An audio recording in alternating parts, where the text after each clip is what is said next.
नमस्कार, जनपक्ष में आपका स्वागत है। मैं हूं प्रियदर्शन।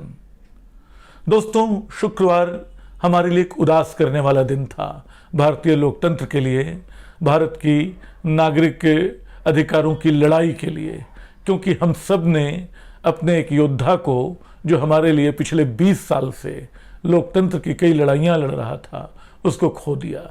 मैं बात कर रहा हूं जगदीप चोखर की, जो एडीआर यानी एसोसिएशन फॉर डेमोक्रेटिक रिफॉर्म्स के प्रमुख थे। वो इसके को फाउंडर थे और पिछले 20 वर्षों से उन्होंने चुनाव सुधारों की दिशा में कई महत्वपूर्ण लड़ाइयां लड़ी, जिनके परिणाम हम देख रहे हैं, राजनीतिक भी, सामाजिक भी।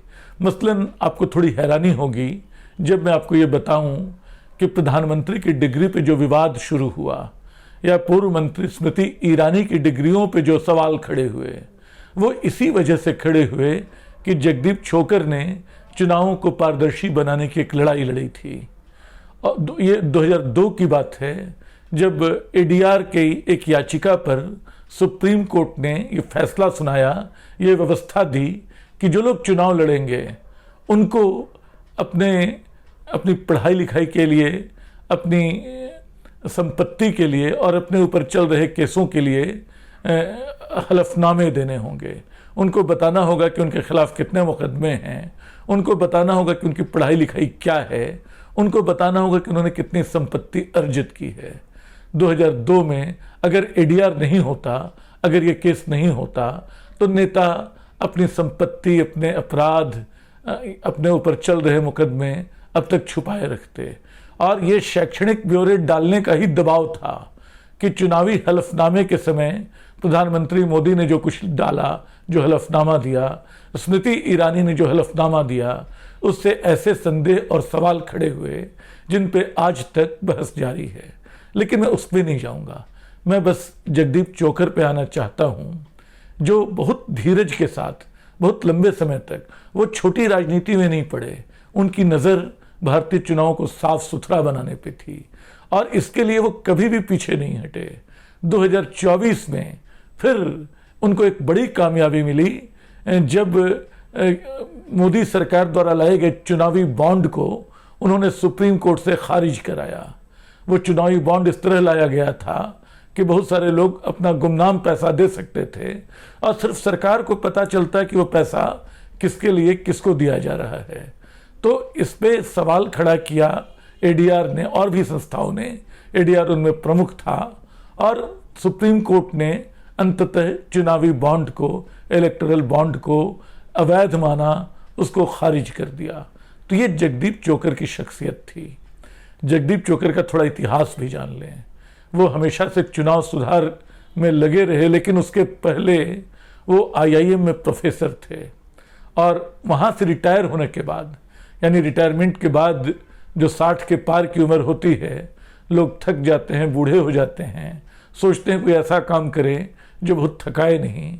लेकिन जगदीप चोखर ने अपने लिए एक ऐसी चुनौती चुन ली जो लगातार उनसे शायद उनका हिसाब मांगती रही होगी, उनके श्रम का, उनकी बौद्धिकता का, उनके समर्पण का और उनके सामने वाली आने वाली ढेर सारी चुनौतियों का।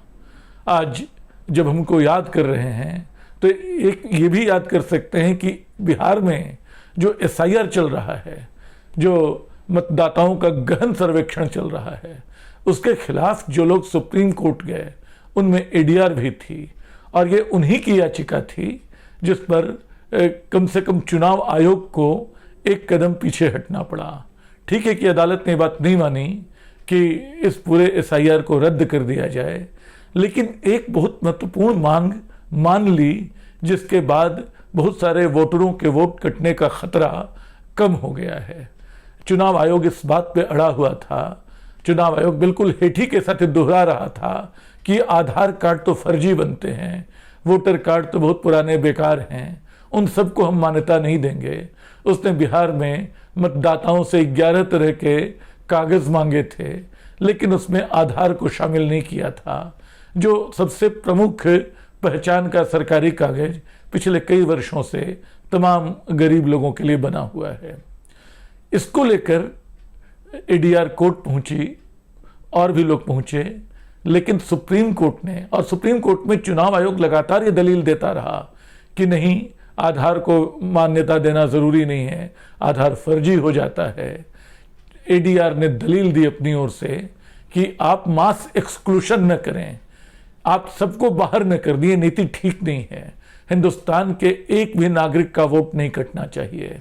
और चुनाव आयोग लोगों की नागरिकता तय करने वाली संस्था नहीं है, उसका ये अधिकार नहीं, लोगों की नागरिकता गृह मंत्रालय तय कर सकता है। और अंततः नागरिकता, कोई भारत का नागरिक नहीं है ये साबित करना स्टेट का काम है, उस नागरिक को अपनी नागरिकता साबित नहीं करनी है। ये सारी बातें बार बार आती रहीं। अंततः चुनाव आयोग को सुप्रीम कोर्ट ने कहा कि वो आधार को 12वें कार्ड के रूप में मान्यता दे और इस बात का रास्ता साफ करे कि लोगों के नाम न कटें, मास एक्सक्लूशन न हो। उसने ज़रूर कहा कि आप आधार को चेक कीजिए, अगर वो फर्जी है तो उसको हटाइए। आधार की प्रामाणिकता की जांच का अधिकार चुनाव आयोग के पास है। लेकिन जो सबसे बड़ा मामला था कि 35 लाख वोटरों के वोट छिन जाते क्योंकि उनका आधार चुनाव आयोग स्वीकार करने को तैयार नहीं था। और चुनाव आयोग सिर्फ वोट का मामला नहीं था, एक जिस हेठी के साथ वो बात कर रहा था, लग रहा था कि वो सारे नागरिकों की परीक्षा लेने में जुटा है।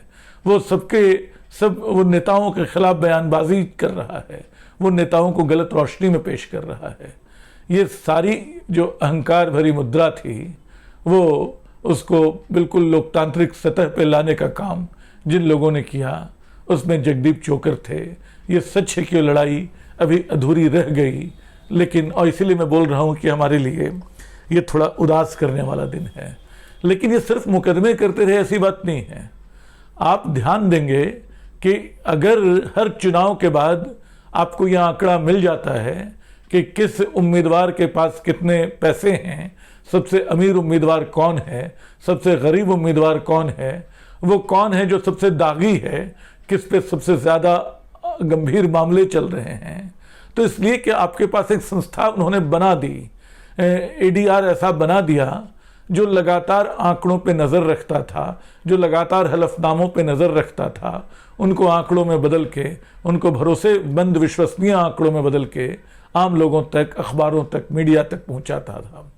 तभी हम जान पाए कि 2024 में भारतीय संसद में 46% सांसद ऐसे थे, यानी आधे से कुछ कम, जिनके ऊपर कोई न कोई आपराधिक केस था। तो ये जो स्थिति है पिछले 20 वर्षों से, एडीआर जो लगातार काम कर रहा है, जिसके आंकड़ों से आप ये समझ पाते हैं कि 2019 या 2024 के बीच किसी सांसद या विधायक की कितनी संपत्ति बढ़ गई और किसकी नहीं बढ़ी, कहाँ बेईमानी हो रही है, इसका अंदाज़ा आपको उसके हलफनामे से लग जाता है। तो वो एक चैंपियन आदमी थे जो बिल्कुल चुनाव न लड़ने का काम, राजनीति में न जाने का काम, अमूमन लोग जो राजनीति सुधारने की बात करते हैं उनको लगता है राजनीति में जाना एकमात्र विकल्प है। लेकिन चुनावी राजनीति के समानांतर जो दूसरी संस्थाएं लोकतंत्र को बचाती हैं, जगदीप चोकर ने उनके लिए काम किया। उन्होंने जो फैसले सुप्रीम कोर्ट से कराए उससे हमारा लोकतंत्र मजबूत हुआ, उससे संस्थाओं की गरिमा बढ़ी। हम कह सकते हैं कि वो असल में इस लोकतंत्र का 5वां स्तंभ थे। जब तीनों स्तंभ हमारे कमज़ोर पड़ रहे थे, जब हमारा चुनाव आयोग काम नहीं आ रहा था, जब हमारा मीडिया काम नहीं आ रहा था, तब जगदीप चोकर और एडीआर लगे रहे लोगों को बताने में कि उनके नेता कैसे हैं। आज हर तरफ नेपाल के लोकतंत्र के संकट की खबर चलती रही, हर तरफ चलता रहा कि भविष्य के नेपाल में क्या होगा। शायद ही किसी टीवी चैनल पे जगदीप चोकर को लेकर मैंने कोई श्रद्धांजलि देखी। मुझे बहुत अफसोस है कि एक ऐसे योद्धा की मौत बिल्कुल मीडिया में अनसुनी रह गई। बेशक अखबारों ने उनको श्रद्धांजलि दी। मैं देख रहा था टाइम्स ऑफ इंडिया ने जो लिखा कि the professor who taught Indian democracy a lesson. ये प्रोफेसर थे और उन्होंने भारतीय लोकतंत्र को एक लेसन सिखाया। ये टाइम्स ऑफ इंडिया का है। क्रूसेडर ऑफ डेमोक्रेसी, ये कई अखबारों का, एक्सप्रेस का, स्टेट्समैन का, इन सब का की हेडिंग है। तो एक बड़े शख्स को जिसकी विरासत एक बड़ी चुनावी लड़ाई है, SIR को लेकर केस अभी चल रहा है, उसमें अंतिम फैसला आना बाकी है, लोकतंत्र के दूसरे मोर्चों पर भी लड़ाइयाँ जारी हैं। सबसे अच्छी श्रद्धांजलि यही हो सकती है कि हम उनकी छूटी हुई लड़ाइयाँ लड़ें, उनकी छूटी हुई लड़ाइयाँ लड़ें और कोशिश करें कि ADR अपने पूरे सामर्थ्य के साथ, अपने पूरे संकल्प के साथ उसी तरह चलता रहे जिस तरह जगदीप चोकर ने उसको बनाया और चलाया था। शुक्रिया। आपको ये वीडियो कैसा लगा, आप अपनी राय ज़रूर दें। इससे हमारे संवाद का सिलसिला बढ़ता है और एक नई रोशनी पड़ती है। शुक्रिया।